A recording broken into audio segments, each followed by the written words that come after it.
For a very long time, I could not celebrate anything that I ever accomplished, whether it was traveling to a new country, whether it was graduating, whether it was passing a test, whether it was working multiple jobs, whether it was, making a new friend. I never could appreciate my accomplishments. Like whenever any of that stuff would happen, I would either feel nothing or move on very quickly to the next thing. However, throughout my journey up until now, and I've started to learn to, appreciate and embrace my accomplishments and even celebrate it and enjoy it.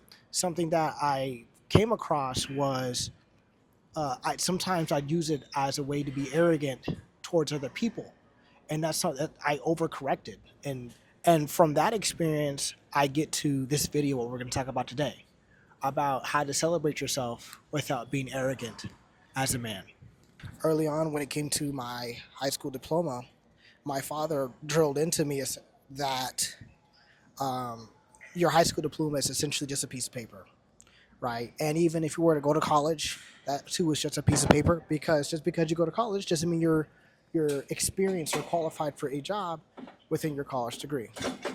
As a result, when I graduated high school and decided to go to college, I felt disconnected from it because it ultimately didn't really mean anything because it was just a piece of paper. The high school diploma never helped me get a job. Me going to college never helped me get a job insofar, and even now, right? It never helped me move fast, move past anywhere past college. If anything, it's probably the connections that I made along the way that helped me. But due to that mindset, especially as a kid, I ultimately took that mindset too far. Now, combine that foundation with parents who have high expectations for you, right? So, at least in my household, I was expected to be excellent, whether it was a group project or a solo project or a debate or anything. I was expected to be excellent. Okay, my parents raised me to be hyper independent in case there was a time where they wouldn't be there. Basically, my dad taught me resourcefulness, and my stepmom taught me, some social skills. Regardless, whenever I performed really well, I was given a compliment. Great, you did a good job. But it was also met with, this is now the new standard, right? And because of that experience that I had as a kid and growing up, I eventually made every single achievement just, okay, cool, on to the next thing. Instead of being able to feel proud about what I did, it was always met with, okay, cool, this is now the new standard. So now I have to reach this all the time. If I don't, well, I always felt like I disappointed my parents, because even if I did good on an assignment, if it wasn't my best work, then it was met with, you could have done better. I've seen you do better. And I internalized that. Because of that upbringing, I always treated achievements like it doesn't mean anything unless it becomes something right then and there. And I took this with me into my job. No matter how many compliments I got, once I started understanding that I was probably never going to get promoted, I was just like, yeah, all these compliments and all these accolades mean nothing unless I'm getting promoted, unless it's moving me somewhere, unless it's pushing me to get a raise or something. I never could appreciate and enjoy the compliments that I was given for my work, or even the praise I would get for any achievement that I got. When my father said he was proud of me, it just felt like, thanks, Dad.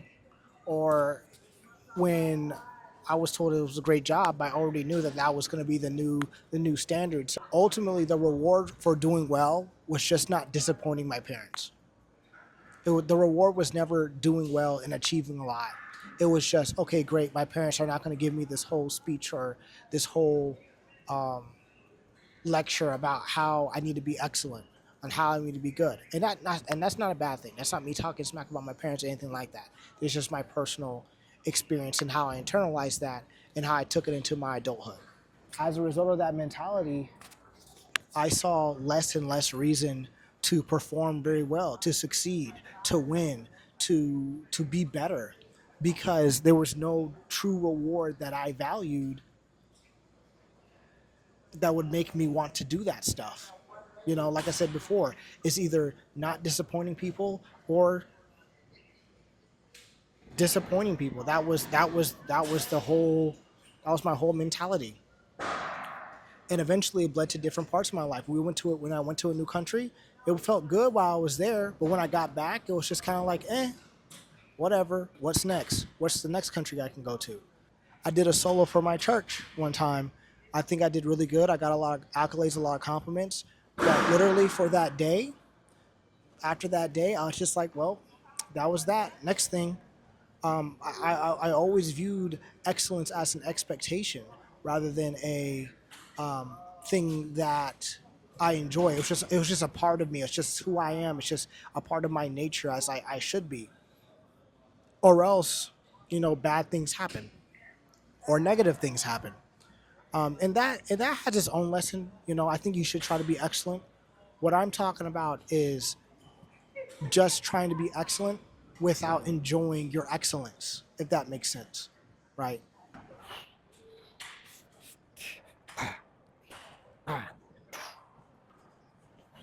Now, and this is where things get interesting, because there was a small moment in my life that changed the trajectory of it, right? And it was on my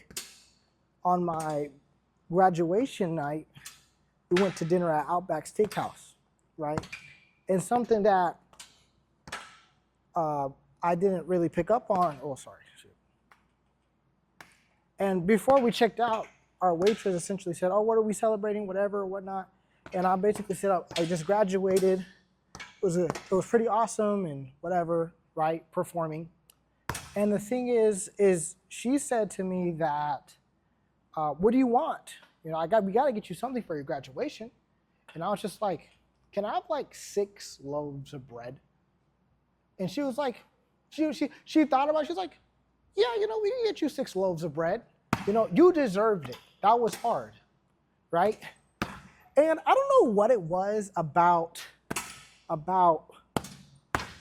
her saying that really stuck out to me, but it always has a warm place in my heart, because at the end of the day, I don't think anyone's ever said to me, "Hey, look, this is a hard thing and you deserve this reward," right? Not saying that's the way you should treat life throughout your entire life, but when you go your entire life up until that point, not being treated to something by someone who just wants to give it to you because they think you deserve it, because it was difficult, the acknowledgement that it was difficult for me to even pass high school when my entire life was excellence is expected, that really changed my trajectory. I didn't realize it was a big deal until I'm making this video. When did I start celebrating what I do or the things I accomplish? But this is one of the major turning points. At that point in my life, I really started asking myself, what do I value and why do I value it? That's probably the first time I really thought about it. I started asking, oh shit. I'm probably not gonna be able to talk with this weight on me, but we'll see. I started asking myself why for the first time. I started asking myself, why do I actually value these things in the first place? Is this something that I value for myself, or something that I value because somebody else told me to? I started asking, do I actually value my high school diploma? Why or why not? I started asking, are there other areas of my life where I felt similar to the way I'm feeling right now? And the answer was yes. Probably. I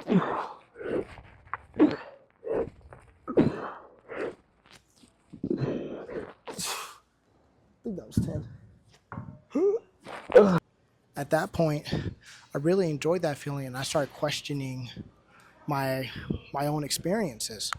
I started asking myself, why do I feel nothing when I accomplish something that's great?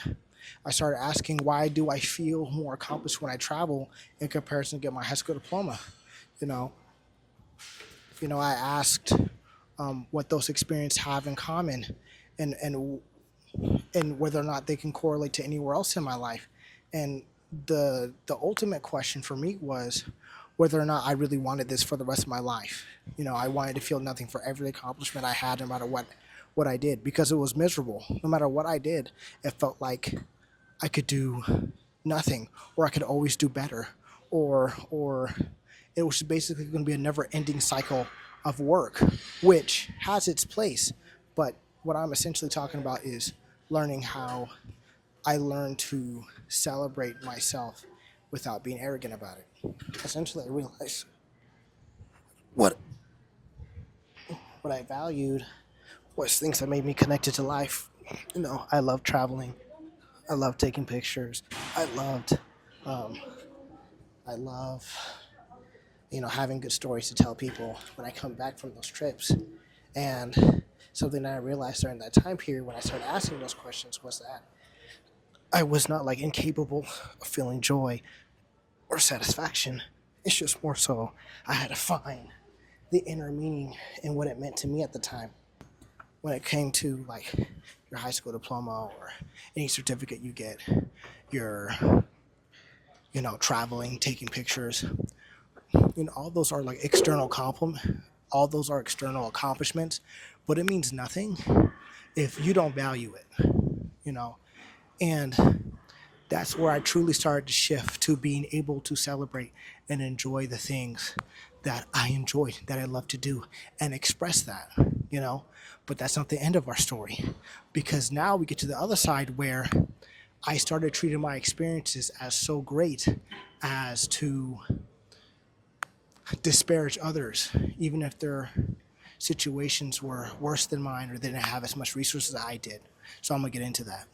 Now, when I was 19 years old and I first moved out here, I worked two jobs while going to college. I think I do have some videos about that experience. But essentially, when I first got out here, that's in my family. That was just normal to do. Oh crap! Let me set this up. In my family, at least, it was normal for people to go to school while they were in the police academy or going to college or getting some sort of vocational training. Hey, God, 10. I think that was 10. I might do two more. But essentially, I just thought it was relatively normal to do because that was just my family life. It wasn't until I got outside of that environment that I realized people weren't privileged to have two jobs or be able to afford to go to college. And instead of taking that and having some empathy for those people, sometimes I let it go to my head. I let it sink in that look at what I'm doing. Look at ooh, let me cover my stomach. Look at what I'm doing. Look how hard I work, and look what everybody else is doing. And that's a very dangerous mindset to have. Okay, cool. Now, one thing I don't want to do, I don't want to minimize the fact that me having two jobs and going to school as as not an achievement. That's very difficult to maintain. That's very difficult to do depending on who you are. Okay, now that being said, my problem was that using my accomplishments as evidence that I am better than somebody else and treating them as such. As a result of that mindset, I don't know how many that was, but as a result of that mindset, I would be harsh with my words, and I'd be like, I'm trying to motivate these people into doing what I was doing because I was watching a lot of content about, you know, grinding and getting your hustle on, and that's what essentially what I was trying to do, but as a result, I wasn't checking my heart. I wasn't checking my heart posture when I was doing that, and at times I didn't realize that motivation turned into arrogance, and that was expressed differently. The more and more, actually, there's two occasions where that came out, And now that I'm making this video, I'm looking back at it. Those were they were bad, guys. They were really bad. The first occasion was driving this one guy to church. Now, when I first met this dude, he was essentially, at least in my mindset at the time, he was essentially a wishful loser. Okay, not because he was a loser in any capacity, but because he had all these dreams that he was talking about, but he essentially lacked focus and follow through. And that's something that I might have saw in myself at the time, and I saw him doing it, and maybe I was really being angry at myself through him. But regardless, I I let that thing get to my head. And something that would happen is that he always would call me a nerd, and that always bothered me. And because I didn't communicate that, I kept it all in here, and I just blew up in his face one day. How that relates to my previous points is that I I was working two jobs, and he just moved out here, and he wasn't going as hard to get a job as I was. At least from what I thought, because I was going out. I was asking around the church. I was doing everything in my power to try to get a job, and I didn't see that from him, right? And I projected that onto him, and I really wanted him to show me to go after it, but I wasn't in charge of him, right? Essentially, I took all my situations, projected it onto him, and because he wasn't doing what I was doing in that situation, I got upset with him, and I expressed that not with my own words, but with my emotions that I held in here, you know. And that was such a bad thing to do. I destroyed that relationship because I failed to control my emotions. I failed to control my impulses, but the origin of it is that I failed to catch my arrogance forming as a form of motivation because I was him at one point. Like I said before, I saw a part of myself in him. I was him at one point, and I could not extend the level of empathy that was necessary in order for me to potentially reach him or potentially, you know, show him a different way than the way he was going, because I was doing the same thing too, and I wanted him to avoid that because I cared. Ultimately, I failed to communicate the fact that I didn't like being called a nerd, which led to me letting all the emotions whirling inside me. From there, I let my emotions grow and fester, and I didn't even express them. I didn't express it to anybody else around me, not to my parents, not to my friends, not to my mentor, not to anybody. I just let it swirl inside me. And what really brings it over the edge is that I I thought at that moment, at least in that moment in my life, I thought I was doing a lot better than people my age. And because of that, I let that pride shape me in that moment and how I treated him. And I really regret that. I and not saying I still don't do it today. I probably still do. I just don't think about it. But like that was one of the major moments where I really had to reconsider, you know, my actions in my heart and where I was when I was expressing that to him, you know. But as the saying goes, pride comes before the fall. Now things ultimately changed when I went through my program, right? And I forgot how we got on this topic, and I want to say it was about things we sacrificed to be there at the program. And I don't know, my classmate really got under my skin that time, and I just said, you know, I had two jobs and I went to school, right? You know, as a way to flex.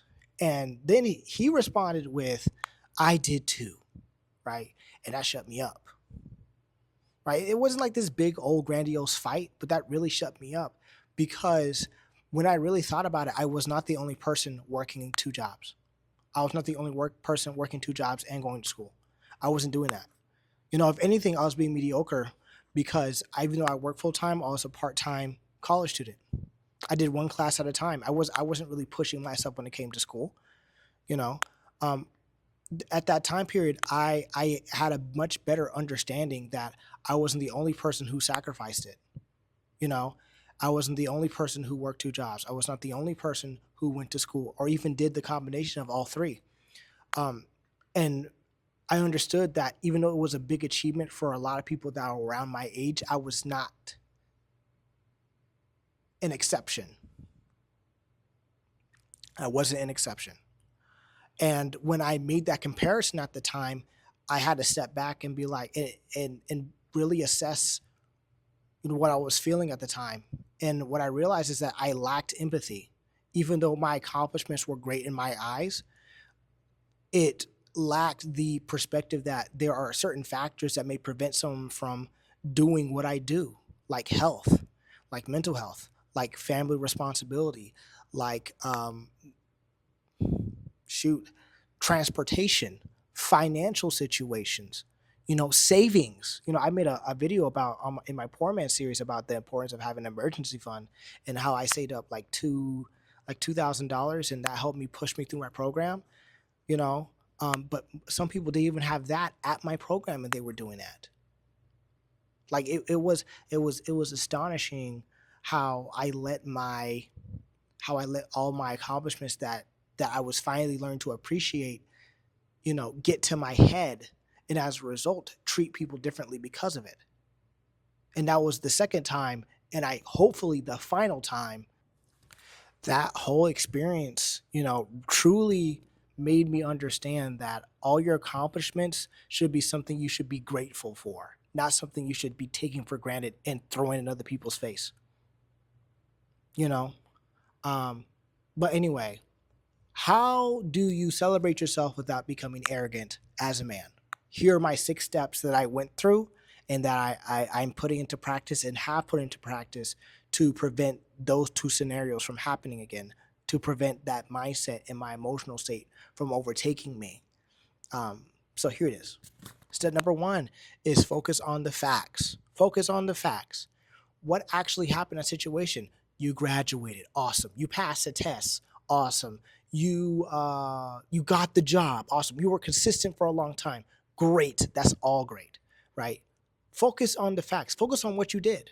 Do not minimize what you did, but do not over exaggerate either. Don't say, oh, it wasn't that big of a deal, but also don't say I did all this shit. That's right. Because if you do that too often, you may become arrogant, and then you may seem like an asshole to some other people. Not saying that's not going to happen just because you didn't do that, but what I'm essentially asking you to watch out for is where your heart and where your mind is when you're saying all that stuff. And sometimes, from the heart, the mouth speaks. And we don't realize that we're arrogant until much later down the road when someone tells us or we have some type of experience along the way. So if we can catch it ourselves, then we won't have to deal with the repercussions of our negative behaviors later on. Number 2 is that I acknowledge what I was feeling. Okay, what do I mean by that? When I accomplish something, I talk about the emotions that were here in my heart. Okay, um, what I'm essentially asking in this step is for you to feel those things. Okay, acknowledge what you're feeling. Do you feel proud? Do you feel numb to what you accomplish? Do you feel somewhat in the middle? Right? But write those down. If you don't know, look at the dictionary and find it.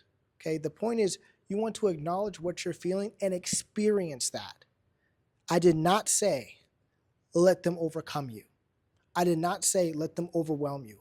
I did not say let your emotions envelop you in in whatever you're feeling at the time. If you're feeling uberly happy, uberly proud, feel happy, but don't be overly happy. Don't be doing too much for what you accomplish. And you'll figure that out when you start doing it and start practicing it. That's really for you. What I'm essentially trying to express in the second point is you need to acknowledge what you're feeling, experience what you're feeling in full totality, in its full totality, without it overwhelming you, without it overcoming you, without it becoming you. I hope that makes sense. Number 4, you want to capture the thoughts that make you feel inferior to others and make you superior to others. Sometimes your thought patterns might be, oh, I didn't really do that well. You try to minimize the problem. Other times you might, oof, you might over exaggerate what you did. Like you might be over, whether it's due to overexcitement, whether it was really hard and challenging for you. What I'm essentially talking about in this step is controlling your thoughts. We talked about our feelings and we're talking about our thoughts. I want you to be able to control the thoughts in your head and bringing them down or bringing them up where they're supposed to be at. Instead of saying I didn't do that much, dismissing what you did, or I was I'm better than everyone else as in a superiority thing. I want you to have the mindset of I got here, I'm grateful for it, I'm still growing, and I still have a lot of stuff to learn. There's a big difference between those three states of being. Okay. You can accomplish the same thing, but only one of those is really going to help you grow and stay humble. Okay. Because character matters. Character matters. I'm not saying there's not going to be times where you were actually better than everybody else. I'm not saying there's going to be times where you're actually worse than everybody else. What I am saying is that if you remain stoic and you remain neutral, you remain consistent with your thought process, what you're going to accomplish may be more than you anticipated because of the action of controlling your thoughts, capturing your thoughts and making them obey your will. All right, number 4, express your wins and your losses. Okay? Find someone you trust, find someone you know, find someone you love, and tell them about your wins, tell them about your losses. Okay? Vulnerability can go a long way when it comes to your wins and your losses. Telling someone, hey, look, I lost this area. This is how I'm feeling about it. This is what I wish I could have did right. This is what I wish I could have did wrong. Or this is what I did wrong, and this is what I wish I could have did right. There is power in being able to say that. Not a lot of people are being vulnerable today. A lot of people are sitting there saying, I did all of that by myself, no help. I'm self-made. But if you were to actually look at their history, they might have had a connection. Um, they might have had some help along the way. They just didn't really think about it. And I don't want that to be you. Now, if you actually did it, take pride in that. Take pride in that and actually express that. But, just going through the steps like we did before, right? Now, the 5th thing that really helped me was remaining teachable and helping others along the way, right? Um, when you are focused on always learning, but also teaching people who are less familiar with your material how to move in the world or how to move in that environment, it keeps you fresh, right? I think if you talk to enough teachers, you'll start hearing the same thing about how they learn from people they teach, because now they have a new perspective from somebody who is unfamiliar in their field, right? Like pay it forward. Once you learn something new, you should try to teach it to other people. There's something about serving others that is valuable. I think the Bible talks about he who refreshes other will too be refreshed. That's what I think about is sometimes you might be grinding and you don't really get to express how great you are, or you minimize what you do. But when you're teaching somebody, you're already in an elevated position. So even if you feel inferior, right, just in your day-to-day life, you're actively teaching somebody along the way who's actually lower than you, who actually doesn't know a lot than you, right? And through them building confidence, they also build confidence in you because you're teaching them the ways, you're teaching them what to do, you're teaching them wax on, wax off, and eventually they're going to be able to learn karate. Oh, at the same time, if you think you're superior to other people, when you're teaching somebody something, you might find out is that you're a terrible teacher. Whether it's because your attitude, whether it's because you're overly talented, whether it's because you might be closed-minded to your perspective because you've just been good at it your whole life. Maybe that's a roadblock you may or may not have. Um, there are experiences that come with teaching other people and staying teachable that will aid you in the long run. Okay? When you think you're better than everybody else, when you think you're a genius, you don't want to learn from anybody else, and you become the smartest person in the room. And I'm sure you heard this too many times, but if you're the smartest person in the room, you're in the wrong room. You are in the wrong room. Now, lastly, when it comes to celebrating yourself, start small. Okay, this is what I've been doing recently. When I passed my CompTIA A+ exam, as an example, um, I had enough money in my account. It's probably a very stupid financial decision, but I went to go eat some ramen because that was extremely hard for me. It was the first time I was ever celebrating anything that I've done myself with my own money. You know, I finally achieved something hard. I fulfilled something that I've always wanted to do, that I was striving to do, and I really thought I didn't deserve anything big. I didn't want to celebrate too largely, but I did want to do something for myself. So I started small. I um I went to get something to eat. You know, like right now, as a preparation for a celebration of the year that I'm having so far, because this is the most successful year I've had so far. I prepared a trip that I'm going to take at the end of next year. You know, assuming everything goes well, I'll cancel it if I don't do as well as I thought I would do after I evaluate everything I've done already. But from there, essentially, um, I did small incremental things to start celebrating what I do, what I want, and it has to be something personal to you. Do you like shooting some pool? You want to get this new game? Um, Ultimately, what matters is that you pick something that you value, and you enjoy it. Don't overdo it. Like I said before, don't over exaggerate what you did. Don't minimize what you did, but keep it factual. Make sure the prize matches what you are doing. Because it's not like you did nothing, but you didn't do everything either. Okay. What I am not saying in this video is celebrate every single time that you got something hard. I'm not saying to go get ice cream every time you did something difficult, or because you feel like you had a hard day, so you need to get something to eat, but you had a hard day every day of the week. That's not what I'm saying. What I am saying is that when it comes to your accomplishments, start start treating them like they're something. Don't treat them like they're nothing. You don't have to downplay yourself to remain humble, and you don't have to treat people like shit to feel like you did something. That's the whole point of the video. Ultimately, celebrate what you've done. Be grateful where you are. Acknowledge the people who may have helped you along the way, and help them too if necessary, or teach the next person who needs your help. You know, keep empathy for people who are in less fortunate situations than you're in. And always remember, your accomplishments are only a part of you. They're only a part of your story, but they do not make up all of you. They do not sum up the value of who you are and how you feel about things. I'm going to end it right there. This is getting a little bit long, but I hope you guys enjoy the video. Share with your friends. Share with somebody who would really, really need it. I love y'all. Adios.